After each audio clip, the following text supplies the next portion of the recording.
따라온 여자들도 다 멀리 서서 이 일을 보니라. 아멘. 네.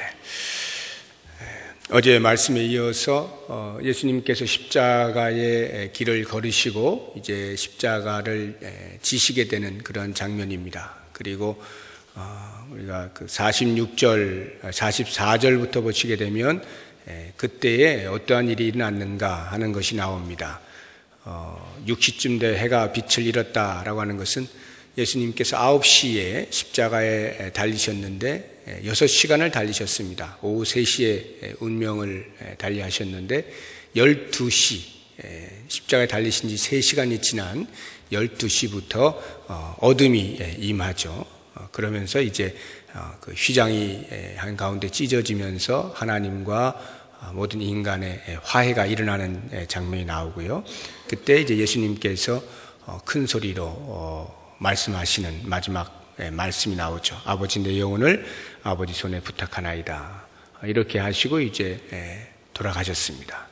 그리고 47절부터 49절까지는 그 이후에 그 주변에 있던 사람들의 반응이 처음하고는 약간 다른 십자가의 의미를 어느 정도는 인식한 듯한 그러한 모습들을 보여주고 있습니다. 백부장이 나오고 함께 모여있던 구경꾼들의 태도가 약간 달라지고 또 갈릴리로부터 따라온 여자들도 거기에 있다라고 하는 것을 보아서 십자가의 사건이 끝나면서 주변의 환경도 변화가 되어지는 모습을 봅니다. 오늘 제가 여러분과 함께 마지막 날 보려고 하는 것은 39절부터 43절 사이에 나와 있는 이 말씀입니다.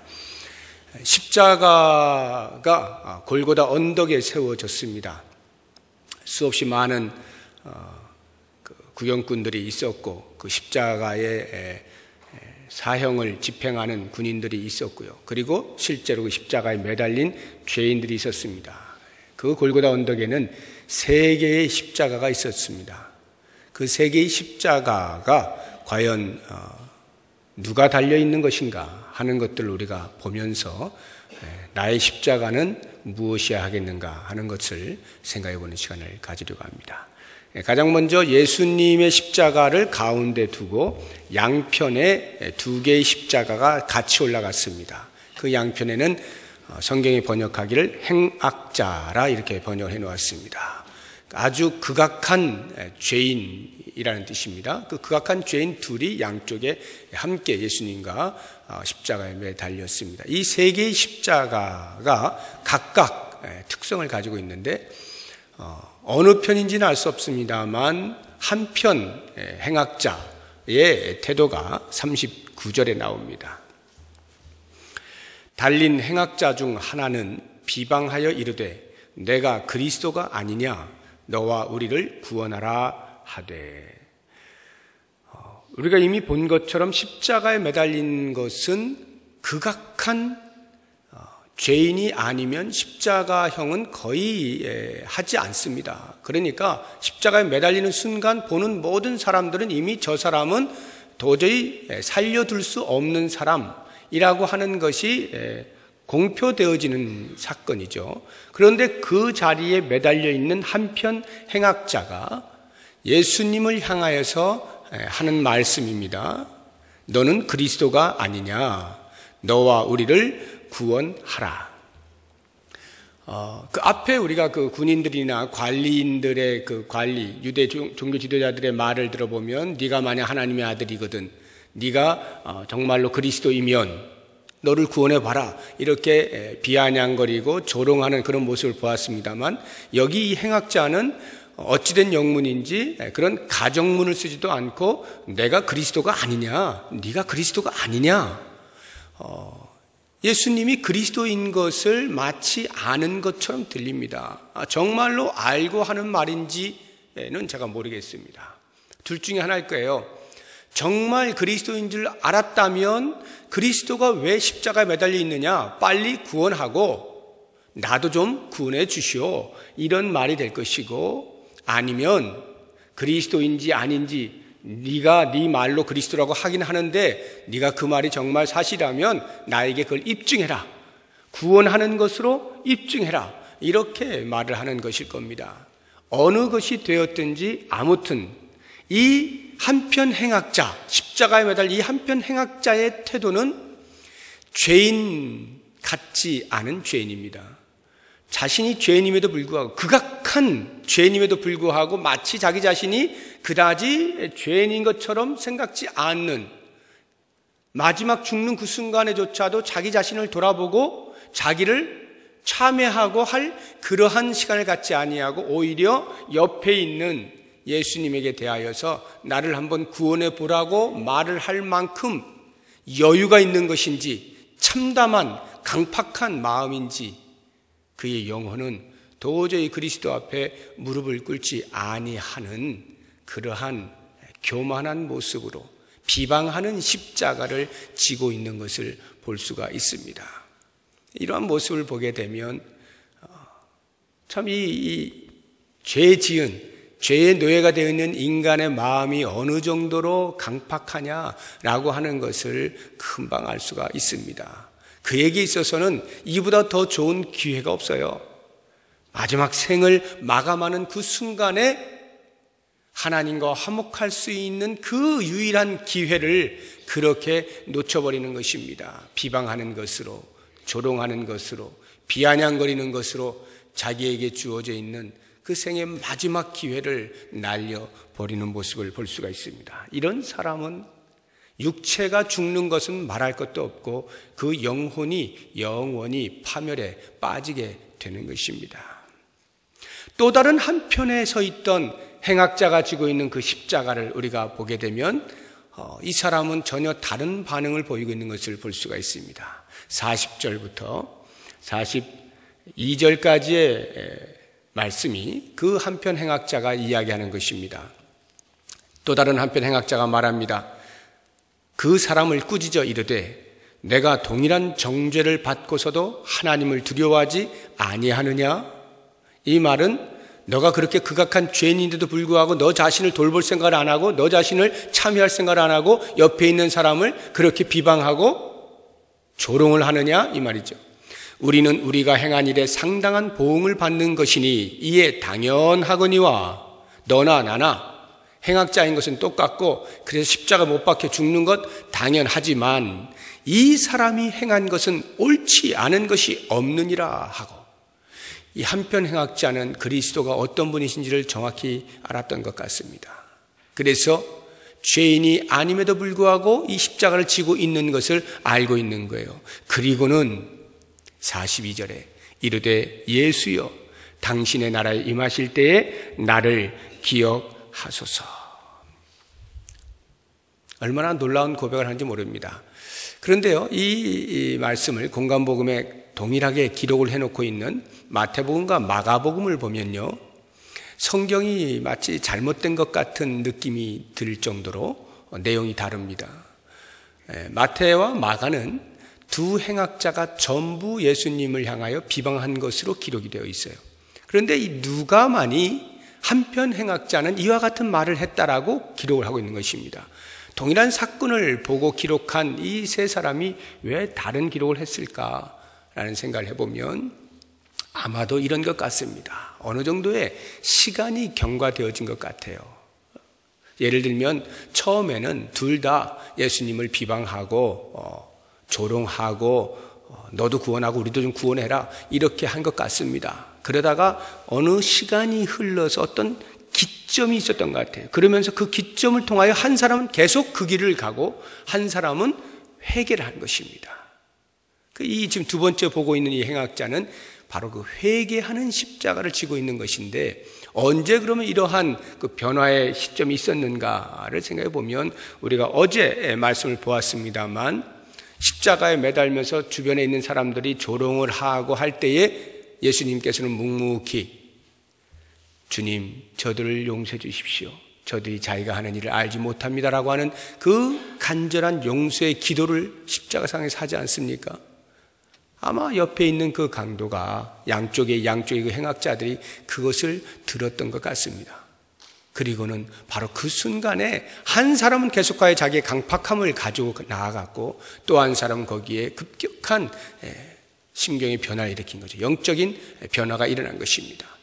이분이 그리스도로구나. 이분이 유대인들이 기대하고 바랐던 그 메시아이고 온 인류를 구원할 구세주이구나 하는 것을 그 기도 가운데, 용서의 기도 가운데, 물론 성령의 도우심이겠죠. 그래서 그 마음에 급격한 변화가 일어나서 그 이후에 고백한 것을 누가는 기록을 한 것이고 마태와 마가는 그 앞부분을 기록을 한 것으로 보입니다. 아무튼 지금 중요한 것은 이렇게 예수님을 중심화해서 양쪽에 두 십자가가, 하나는 비방하는 십자가로, 하나는 회개하는 십자가로 서 있다 하는 것을 우리가 좀 볼 필요가 있습니다. 그래서 이 회개하는 십자가는 비록 삶을 마감하는 그 순간이지만 그렇게 회개를 통하여서 전혀 새로운 세계로 들어가게 되는 놀라운 복이 있게 되죠. 그 가운데 있는 예수님의 십자가를 보십시오. 그 예수님의 십자가는 죄인이 아님에도 불구하고 죄인으로 여김받고 지고 있는 십자가 아닙니까? 그 십자가는 구원을 위한 십자가입니다. 그래서 회개하는 그 한편 행악자를 향하여 43절에 이와 같이 말씀하시는 거예요. 내가 진실로 내게 이르노니 오늘 내가 나와 함께 낙원에 있으리라. 죽는 순간에 회개하는 사람조차도 예수님께서는 그 영혼을 받으시고 네가 오늘 나와 함께 낙원에 있게 되겠다, 구원해 주시는 놀라운 선포를 하시는 것을 볼 수가 있습니다. 우리는 이 장면을 볼 때 어렸을 때부터 신앙생활을 꾸준히 해온 사람들이 보면 참 기분이 나쁠 만큼 시샘이 나는 그러한 장면입니다. 우리는 어렸을 때부터 죽으라고 신앙생활하고 이것도 못하고 저것도 못하고 뭐 제한되는 것도 많고 절제해야 되고 그러면서 신앙생활을 쭉 해왔는데 이 사람은 자기 할 것 다 하고 그냥 정상적으로 산 것도 아니고 아주 나쁜 짓을 할 만큼 다 하고 십자가를 지지 않으면 안 될 만큼의 행악한 일을 한 사람인데도 불구하고 마지막 한순간에 주님 저를 좀 기억해 주세요, 이 한마디 한 것 때문에 네가 오늘 나와 함께 낙원에 있겠다라고 하는 예수님의 그 초청을 받는다는 것이 쉽게 받아들이지 않을 만큼 시샘이 나는 그런 장면인 것입니다. 뭘 이야기합니까?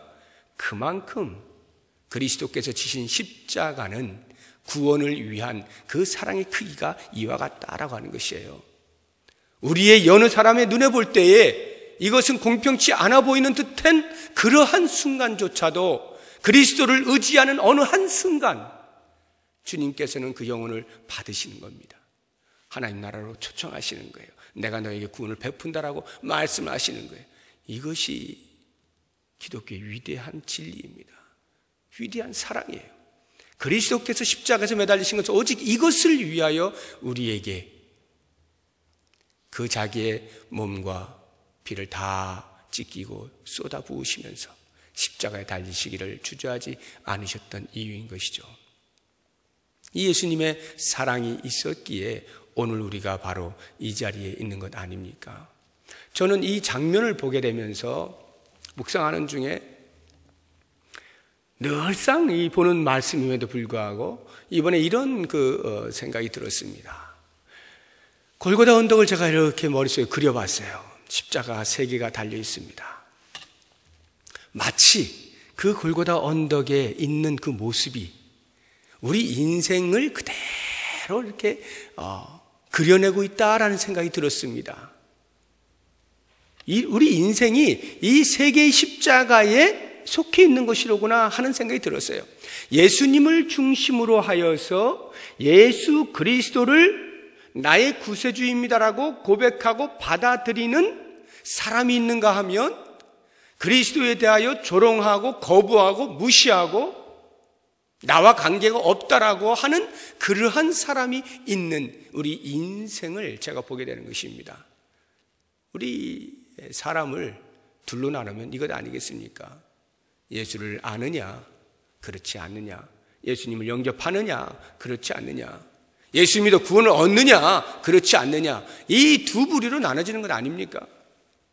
그렇게 볼 때 이 골고다 언덕의 3개의 십자가는 바로 우리의 모습을 그려내고 있다라는 생각이 들어요. 그렇다고 하면 과연 오늘을 살고 있는 나는 이 3개의 십자가 가운데 어떤 십자가를 지고 있는가? 라고 하는 것을 묵상을 해볼 필요가 있겠습니다. 당연히 우리는 그리스도를 영접한 자들이기 때문에 한편 행악자처럼 그리스도를 조롱하거나 비난하거나 비아냥거리거나 거부하는 그런 십자가는 아닙니다. 비방하는 십자가는 결코 우리가 아니죠. 그렇다고 해서 우리가 또 다른 한편 행악자처럼 회개하는 십자가에 머물러 있지도 않습니다. 우리는 단순히 회개하고 천국 간다라고 하는 이 한 가지만 붙잡고 사는 사람도 아닙니다. 그렇다고 하면 우리가 질 십자가는 예수님이 지신 그 십자가냐? 그렇지도 않습니다. 예수님께 지신 십자가는 도저히 우리가 흉내낼 수 없는 대속의 십자가예요. 모든 인류의 죄를 대신하여 짊어져 속한 그 십자가이기 때문에 우리는 예수님이 지신 그 십자가를 질 수는 없어요. 그렇다고 하면 오늘 우리는 과연 어떤 십자가를 지는가? 나는 지금 어떤 십자가를 지고 가는가? 라고 할 때 우리는 한편 행악자처럼 회개하는 수준을 넘어섰죠. 이미 회개하여 예수 그리스도를 나의 구세주라고 고백을 하고 천국의 시민권자 된 자들입니다. 그러한 사람들의 삶의 여정이 있습니다. 이 한편 행악자는 그 남은 여정이 없어요. 과정이 없습니다. 시간이 모자랐어요. 그냥 그것으로 생을 마감한 거예요. 천국에 들어간 그것 하나만 가지고 만족할 수밖에 없는 인생이었습니다. 우리가 볼 때는 그것이 더 좋아 보이는지 모르지만 사실은 그렇지가 않죠. 우리에게 내 몫에 태인 그 십자가를 지고 갈 수 있는 과정이 있다는 것은 우리에게 어마어마한 축복이고 특권인 것입니다. 과연 나는 어떤 십자가를 지는가? 예수 그리스도 안에서, 예수 그리스도를 향하여, 예수 그리스도를 위해서, 예수 그리스도와 함께, 예수 그리스도처럼 살아갈 삶의 십자가를 지고 가는 겁니다. 주님께서 우리를 부르시는 그날, 영광스러운 면류관을 예비해 놓으신 그날까지 우리는 내 몫에 태인 십자가, 그 십자가가 오히려 나에게 구원의 은혜뿐만 아니라 구원으로 말미암아 살아가는 모든 삶의 이 여정 속에 주께서 예비해 놓으신 면류관을 받을 만한 충분한 시간으로 주어진 과정의 십자가인 것을 생각하면 이것이야말로 우리가 외면치 아니하고 마땅히 짊어지고 나아갈 십자가가 아닌가 하는 것입니다. 이 새벽에 골고다 언덕에 세워졌던 그 세 개의 십자가 외에 이제 내 십자가 하나를 더 세우고, 그 십자가는 다른 누구도 아닌 오직 그리스도 안에서 그리스도를 향하여, 그리스도를 위해서, 그리스도와 함께 그리스도처럼 살아가는 삶의 십자가로 영광스러운 삶을 사시고 우리 하나님께서 부르시는 그 아름다운 천국의 시민권자로 멋진 인생을 살 생각을 하시면서 우리에게 몫에 태워진 그 십자가 잘 지고 가시는 복된 삶이 되시기를 주의 이름으로 축복합니다. 기도하겠습니다.